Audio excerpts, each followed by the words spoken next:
We're talking more about the aloe plant today. My name is Anthony. I'm a rehab recovery coach, and this is natural aloe. Okay, that's what it looks like. I obviously grow my own aloe. Very simple to do. I do not buy it from a store in a bottle, processed, etc.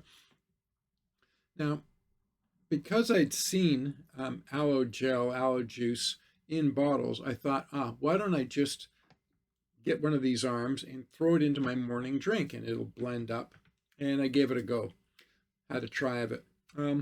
Now, I also was consuming the skin, which probably wasn't a good idea, at least as far as tastes go. So don't recommend throwing it in without skin. Maybe the gel by itself is great, but I wouldn't know because I didn't try it that way. My name's Anthony. And this is another tip for you when using the natural aloe plant as a food.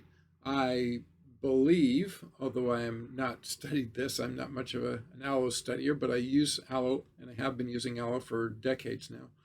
You may want to remove the skin and just use the pulp and or the gel inside the plant, and then throw that in as, you may want to try it as food. Up to you, of course, and see how that is in your morning drink or in other preparations that you choose or not choose to use. This is not medical advice. It's just stuff that I have tried, and, well, I'm still here. So it didn't harm me, but it didn't taste good with the skin on. Just heads up on that, okay? So if you are looking to consume aloe internally, try it perhaps without the skin on if you so care to, or get it pre-processed.